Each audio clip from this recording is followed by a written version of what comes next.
Caros irmãos e irmãs da cidade de Campo Grande, do estado de Mato Grosso do Sul, caríssimo Dr. Paulo, presidente dessa Casa Legislativa, em nome de quem eu cumprimento todas as autoridades aqui presentes, sobretudo as do Legislativo, que é a casa que nos acolhe essa noite, Maria Túlia, presidente da Federação Espírita, em nome de quem eu cumprimento todos os trabalhadores da Federação que têm me acolhido com um carinho enorme e convido a todos a uma reflexão. Quando Jesus chega na Galileia para realizar o seu trabalho inigualável de revelação de Deus, do reino de Deus e da sua justiça, de uma forma nunca antes vista, ele encontra um mundo mergulhado numa série de contradições. É certo que o pensamento filosófico na Grécia havia atingido uma culminância. Desde o governo de Péricles, inúmeros filósofos, artistas, embelezaram a Grécia e tornaram aquela região um ponto de referência da intelectualidade humana. Por outro lado, o Império Romano havia dado lições de organização social jamais vista na história da humanidade, desenvolvendo um exército, um sistema de correios, um sistema de irrigação, uma organização política. O Império Romano praticamente conquistara o mundo e impusera uma forma nova de vivência. Mas, não obstante todo esse avanço, era comum no mundo da época, quando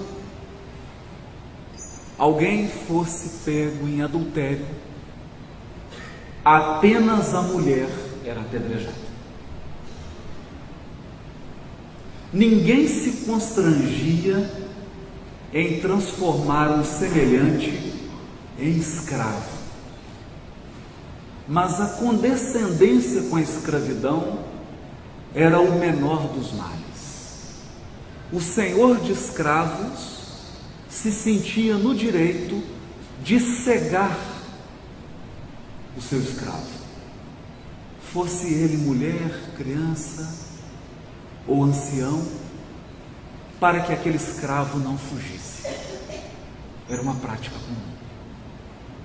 Entendendo que o trabalho era algo que denegria o status social de alguém, os abastados se cercavam de escravos e se entregavam ao ócio.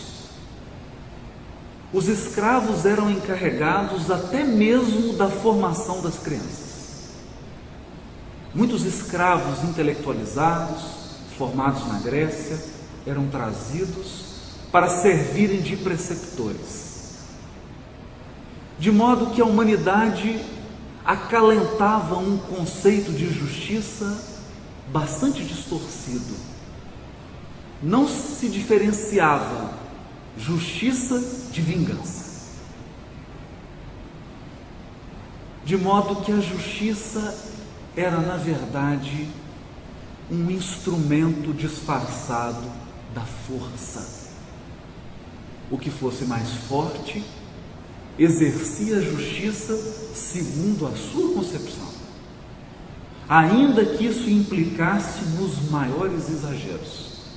Por essa razão era muito comum que os juízes, os magistrados, que também cumulavam a função legislativa e executiva no Império Romano, os senadores, condenassem pessoas às galeras, à escravidão de navios para o resto das suas vidas por faltas irrisórias. Um misto de crueldade com vingança, inspiravam as ações da justiça. É nesse quadro que Jesus inicia a sua pregação do Evangelho de Deus. Quando lhe é trazida a mulher flagrada em adultério, os doutores da lei, encarregados da execução da lei mosaica em Israel, perguntam a Jesus: Moisés nos determina apedrejá-la, e vós o que dizeis? Jesus então pronuncia a célebre frase que mudará para sempre a concepção da justiça humana. Diz assim: aquele que estiver sem pecados, atire a primeira pedra.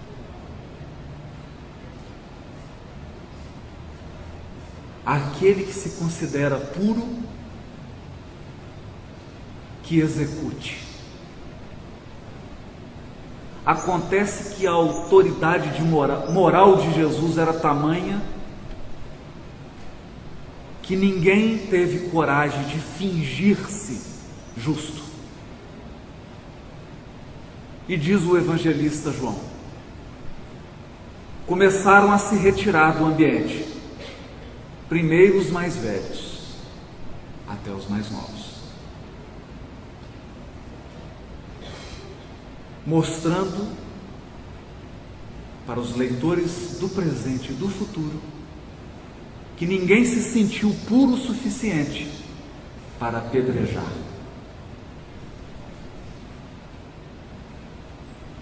Em conversa com Nicodemos, Jesus fala em parábolas. Ele não entende. Na conversa íntima com os apóstolos, ele esclarece: é necessário que o escândalo venha ao mundo, mas ai daquele por meio do qual vem o escândalo. Revelando que a natureza humana é ainda rica de fragilidade. Ele repetiria a Mateus: um dia compreenderás, Mateus, que o homem é mais frágil do que perverso. E a fragilidade nos torna presa fácil do mal. Preocupado com essa afirmativa de Jesus, conta-nos Humberto de Campos que o apóstolo Tiago chega a Jesus e diz: mestre, não entendo a afirmação, é necessário que o escândalo venha ao mundo, mas ai daquele por meio do qual vem o escândalo. Porque, segundo as suas explicações, se há uma justiça soberana que rege os nossos destinos, onde houver um assassino, amanhã teremos uma vítima, necessariamente uma vítima, criando um círculo vicioso. O assassino de hoje será a vítima de amanhã. Jesus, compreendendo a profundidade daquela objeção, pergunta a Tiago: Tiago, como se dá o processo de redenção na lei mosaica? E Tiago responde, sem pensar, olho por olho, dente por dente, evocando a justiça vingança. Olho por olho, dente por dente. Um grande avanço, por sinal. Porque antes de Moisés permitir essa concessão à vingança, se alguém roubava uma ovelha do vizinho, o vizinho sentia-se no direito de tomar todas as ovelhas e de matar a família inteira daquele que roubou. Se alguém feria o semelhante, aquela pessoa, dizendo-se executor da justiça, sentia-se no direito de dizimar todos os descendentes. Percebendo essa desigualdade no ato da vingança, percebendo que a vingança era desproporcional, Moisés faz uma concessão, olho por olho, dente por dente. Que a vingança seja proporcional ao agravo. E Tiago, como todos nós, com a mente ainda fixada na vingança, confundindo justiça com vingança, confundindo justiça com crueldade, não pensa, responde, olho por olho, dente por dente. E Jesus adverte Tiago, até tu, Tiago, até tu estás procedendo como Nicodemos? Por acaso não percebestes que o primeiro mandamento da lei é: amarás o Senhor teu Deus de todo o teu coração, de toda a tua alma e com todas as tuas forças? E Jesus pergunta a ele: como pode, Tiago, alguém amar a Deus fazendo mal à sua obra? Como pode alguém conciliar amor a Deus com crueldade? Amar a Deus e fazer o semelhante sofrer. Amar a Deus e sujar as mãos de sangue, ainda que em nome da vingança. Como? Como? E o segundo mandamento da lei: amarás o teu próximo como a ti mesmo. De modo que nós sempre procedemos como Nicodemos e como Tiago. Quando olhamos para a revelação do Velho Testamento, nós somente enxergamos olho por olho, dente por dente. Ninguém se recorda que a lei mosaica é revelação da lei de amor. O primeiro mandamento é amar a Deus, o segundo é amar ao próximo. O primeiro mandamento está em Deuteronômio capítulo 6, versículo 4. O segundo está em Levítico capítulo 19, versículo 8. A lei de amor está na revelação mosaica. Mas nem mesmo Moisés, apesar de ser um instrumento que a espiritualidade se utilizou para revelar a lei de amor, conseguiu exemplificá-la. Ao resolver uma contenda entre um compatriota e um egípcio, Moisés sujou as mãos de sangue.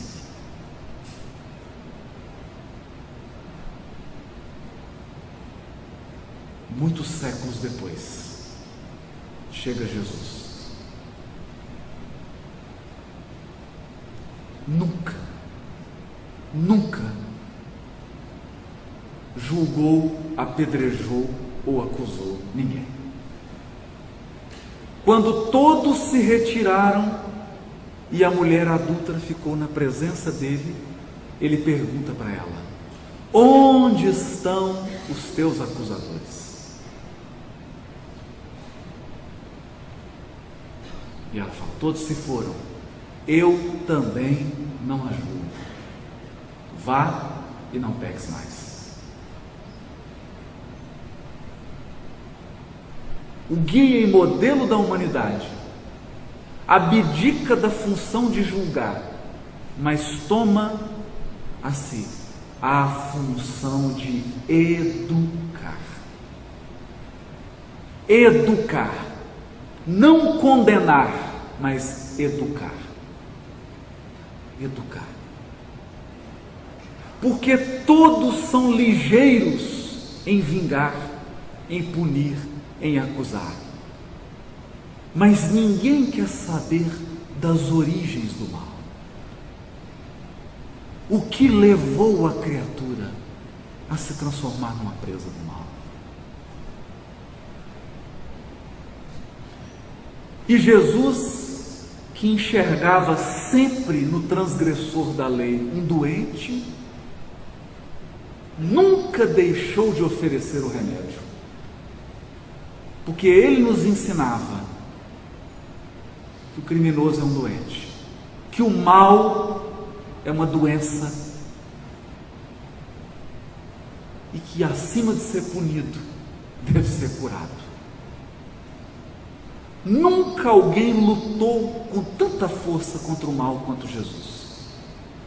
Mas nunca alguém amou tanto o malvado como Jesus.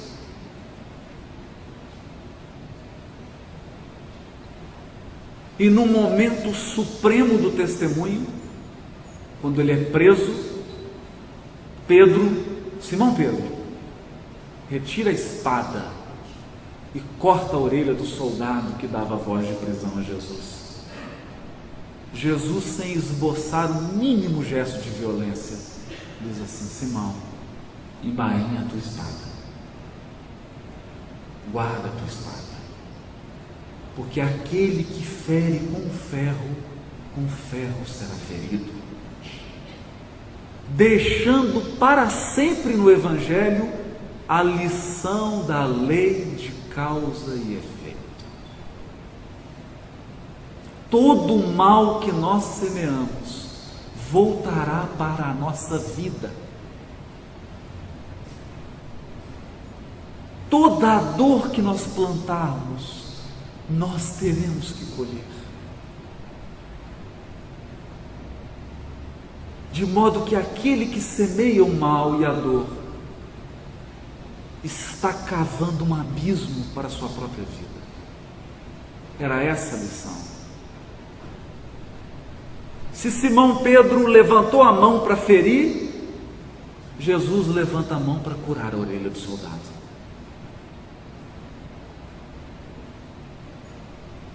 E no momento de crueldade, de deboche na cruz, ele em prece pede a Deus: Pai, perdoa-lhes, eles não sabem o que fazem. Eles não sabem o que fazem. Se o assassino de hoje soubesse que amanhã ele vai lutar na quimioterapia até desencarnar de um câncer cruel, ele não cometeria o assassinato. Se alguém que está roubando hoje, está desviando dinheiro, soubesse que numa vida próxima ele passará imensas necessidades financeiras, lutará e nunca conquistará nada de material, ele jamais ergueria as mãos para furtar qualquer coisa. Se aquele que usa as mãos para violentar a esposa, ou o marido, ou os próprios filhos, os parentes, para espalhar a violência física, soubesse que na vida seguinte ele virá sem mãos, às vezes sem os pés, sem poder andar, ele pensaria duas vezes, porque o mal é sempre fruto de uma ignorância espiritual.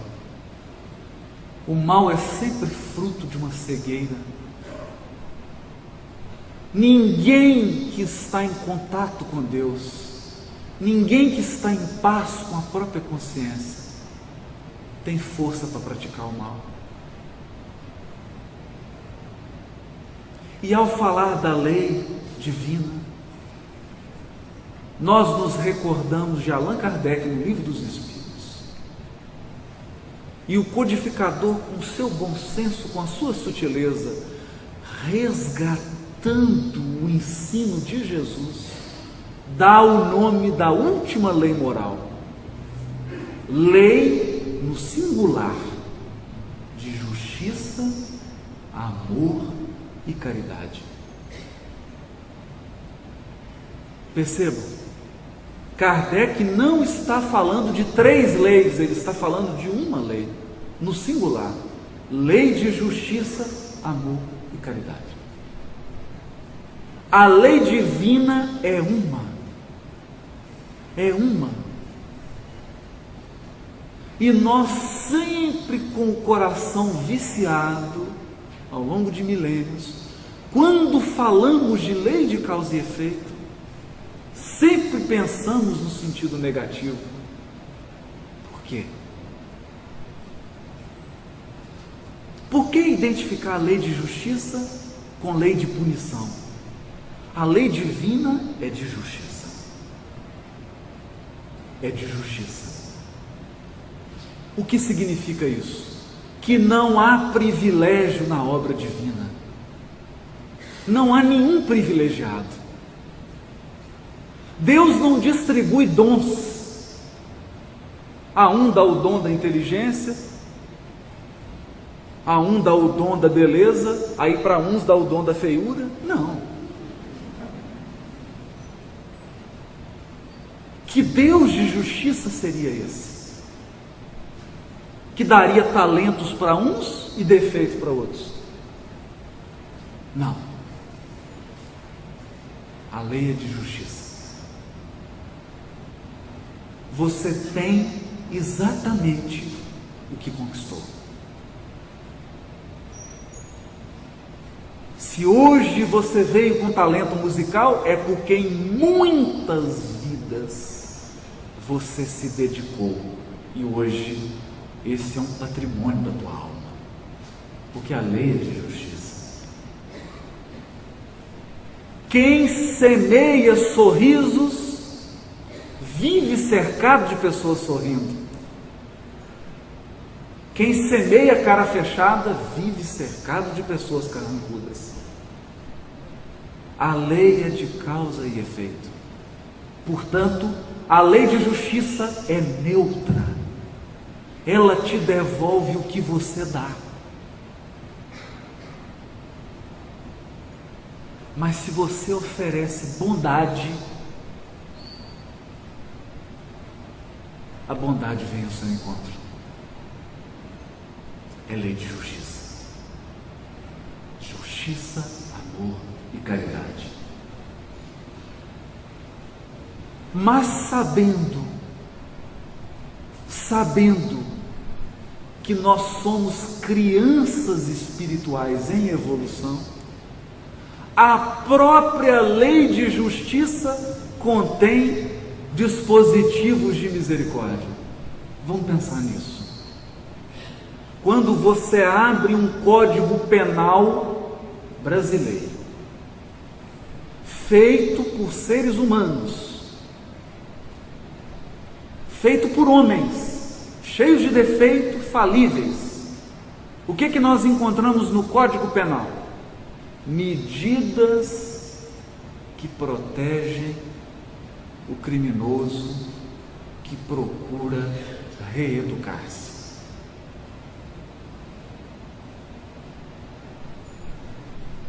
A própria lei humana hoje chama o preso de reeducando. Pelo menos na lei. Infelizmente não temos instituições ainda que cumpram a lei integralmente, mas ele é um reeducando. Se ele tem bom comportamento, a sua pena é diminuída, porque a função da pena é educar, acima de tudo. Se ele apresenta um comportamento positivo, acima da média, ele tem direito à suspensão condicional da pena. Ora, será que Deus seria mais inflexível do que um legislador brasileiro? Será que Deus seria mais inflexível do que os nossos senadores e deputados? Não. Na lei de justiça há dispositivos da misericórdia, e a misericórdia também é lei. Misericórdia não é exceção. Misericórdia é lei divina, é da lei, é da lei. Quantos de nós está de pé hoje porque os débitos estão congelados? Quantas moratórias são concedidas a cada minuto na terra?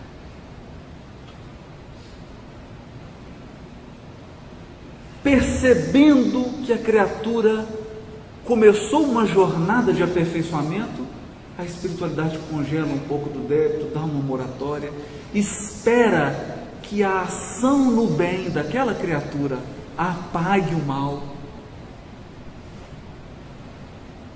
porque a verdade seja dita. Se nós puxarmos a ficha espiritual de cada um de nós aqui, nas últimas 500 encarnações, e você somar todos os débitos, eu tenho uma triste notícia para dar: é impagável. Impagável. Nosso débito, se você somar tudo, quantas vezes eu vou ter que ser assassinado? 250. Nossa, meu Deus. Quantas? Seriam 1.500, 2.000, 3.000 encarnações só resgatando. Que justiça seria essa? Uma justiça que esmaga? Não. Essa não pode ser a justiça. Por isso diz Emmanuel na sua frase extraordinária no livro Justiça Divina. Ele diz assim: a expiação é medida da lei apenas para os corações endurecidos.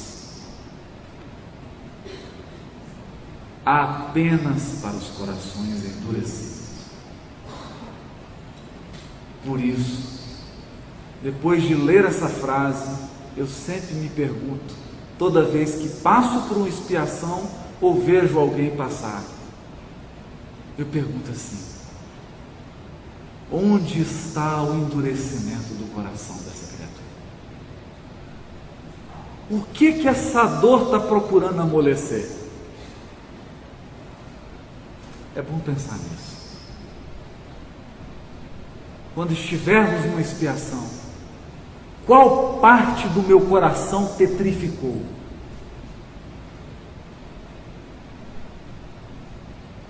O que a dor está procurando amolecer em mim?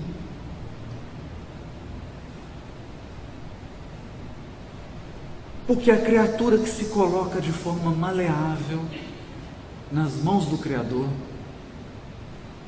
os mecanismos da misericórdia divina vão lhe dando oportunidades de trabalho para que ele resgate através do trabalho. Resgate através do trabalho. O famoso caso contado por Humberto de Campos, da criatura que veio com a programação de perder o braço, mas uma ação intensa no bem fez com que ele perdesse apenas o dedo.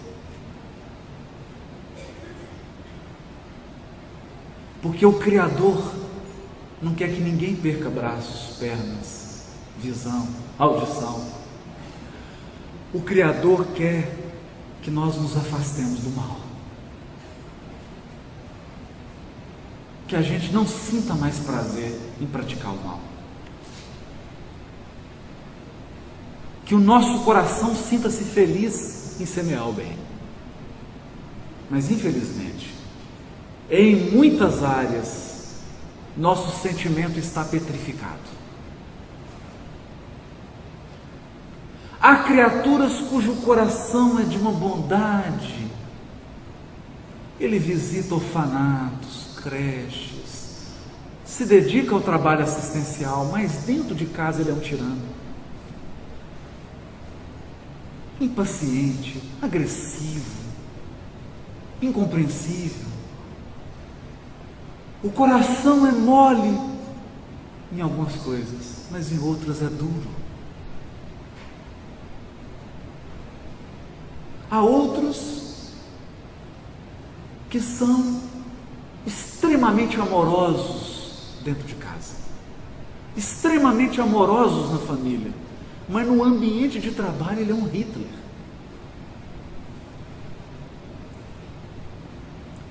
É um misto de coração, uns pedacinhos de pedra e outros de carne. É um misto. É como se nós tivéssemos petrificações localizadas na alma. Mas petrificações que perduram séculos. Séculos. Séculos.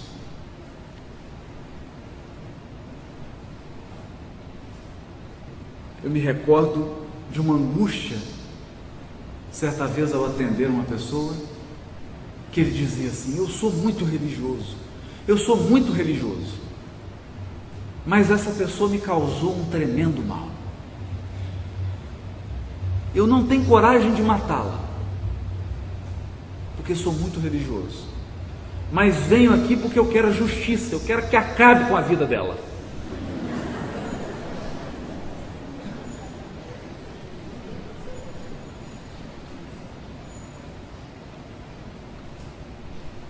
Sem nenhum julgamento, nós simplesmente aconselhamos a pessoa: então faça o seguinte,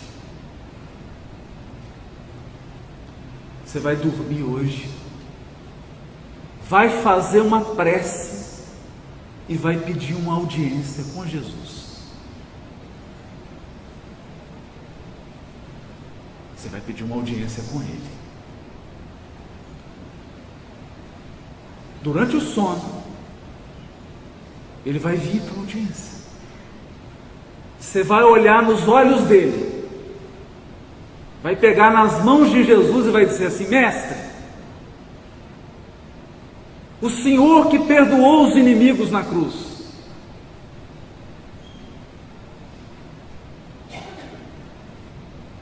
o Senhor que jamais levantou a mão para ferir, por favor, atenda ao meu pedido, eu quero vingança. Fala isso olhando nos olhos de Jesus. Ele começou a chorar.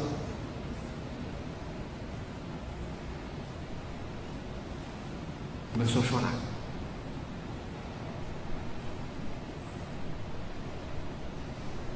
Porque isso não é justiça divina. Não é justiça divina. Humberto de Campos conta o caso em que Simão Pedro, certo dia, sentou às margens do lago de Tiberíades e começou a chorar. Ele estava cansado, era o fim do dia.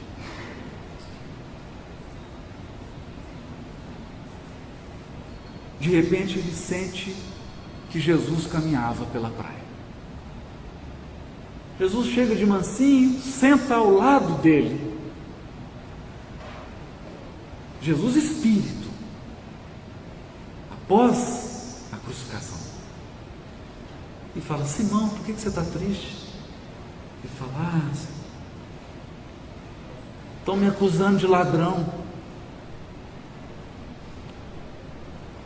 Jored me acusa de receber alimento, agasalhos e usar para mim mesmo e não distribuir para os necessitados. Aí Jesus fala para ele assim: não se preocupe, Simão, Jored vai viver.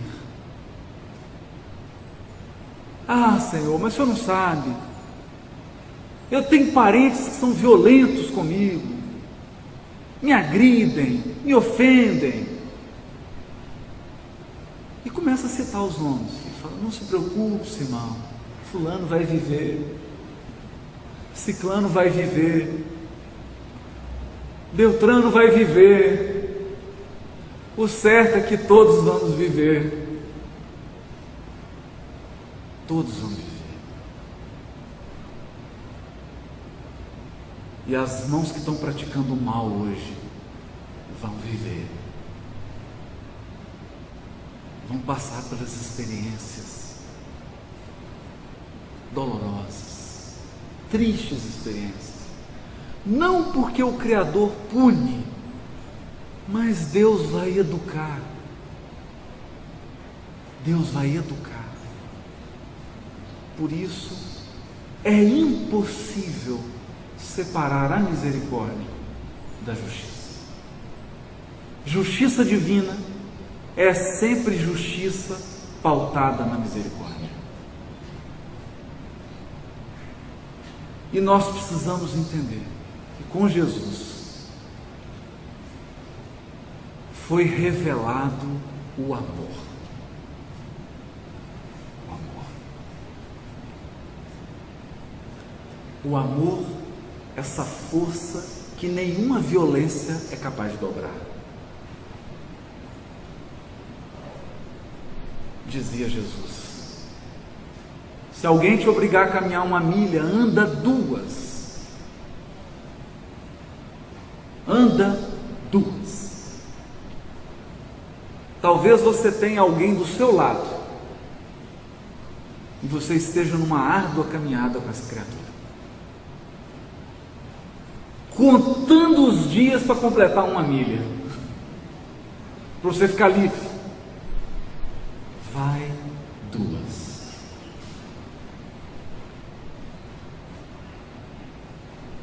Dê sempre o dobro,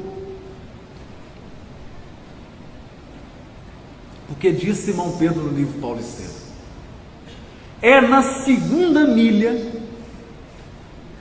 que o nosso inimigo tem a chance de nos conhecer.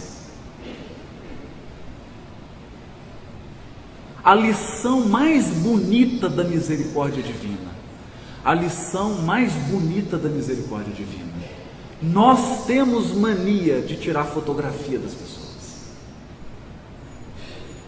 e guardar para sempre aquela fotografia. Você encontra com alguém hoje e esse alguém te faz sofrer. Você tira uma fotografia, passa 300 anos e você está com aquela fotografia olhando e achando que a pessoa continua sendo aquela da fotografia. Mas as pessoas mudam todo dia. Mudam todo dia. E nós não atualizamos o cadastro. Às vezes você está olhando para a pessoa do seu lado, vendo a imagem de 3 encarnações passadas. Você não atualizou. Esse é o problema do ódio. Esse é o problema do ódio. Ele não atualiza. Ele não consegue ver a mudança. De jeito nenhum. Até hoje nós falamos Judas e imaginamos o apóstolo que traiu o mestre. 2000 anos se passaram. Esse apóstolo já está luminoso e nós ainda estamos com a fotografia dele de 2000 anos atrás, daquele que traiu Jesus.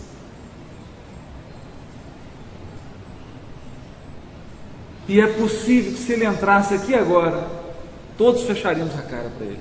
Pronto, entrou Judas. Entrou Judas. Humberto de Campos conta o caso lindo de Tiago menor, cheio de rancor contra Judas, cheio de rancor. E o rancor que ele tinha pela falta cometida o fez afastar-se de todo mundo. Ele decidiu que iria para uma montanha, ia ficar como uma seta, distante de todo mundo, porque estava cansado de conviver com a maldade. Às vezes a gente fica assim, estou cansado de maldade, vou ficar sozinho, só com a minha.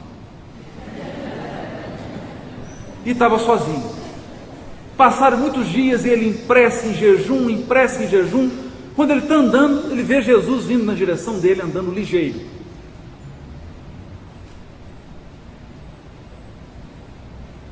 E ele abre os braços assim, oh mestre,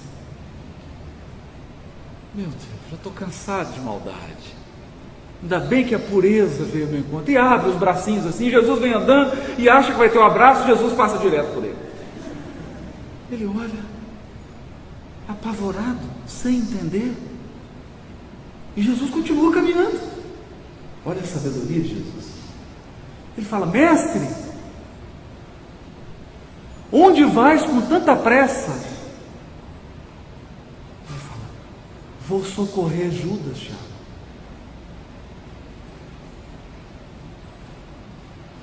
E eu, mestre, você não precisa do meu socorro, Tiago.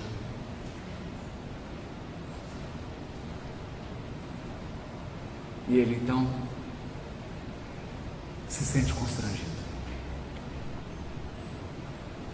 Conta também Humberto de Campos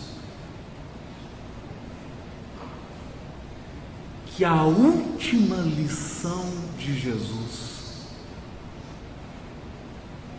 na sua permanência no orbe, segundos antes dele expirar na cruz, já pressentindo a libertação do corpo, eis que se abre um caminho luminoso no céu, e uma legião de anjos envolvem a cruz, espíritos luminosos, anjos ligados à música, formam um coral e começam a entoar melodias divinas para aquele momento maravilhoso de libertação de Jesus. Anjos com ungüentos começam a passar substância nas feridas de Jesus, dando-lhe um alívio. Começam a acariciar a fronte dele.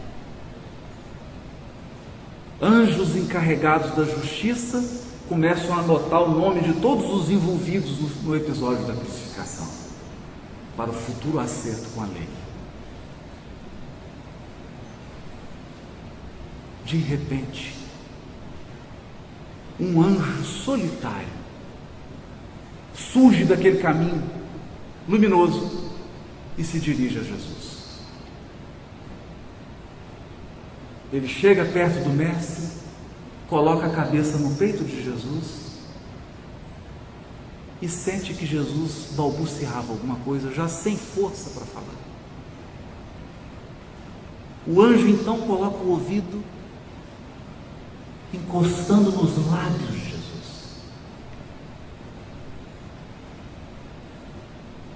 Jesus balbucia alguma coisa para aquele anjo solitário. Assim que Jesus fala ao ouvido do anjo, ele sai ligeiro. Era o anjo da caridade. E Jesus pedia a ele que socorresse Judas, que acabara de suicidar. Boa noite, muito obrigado.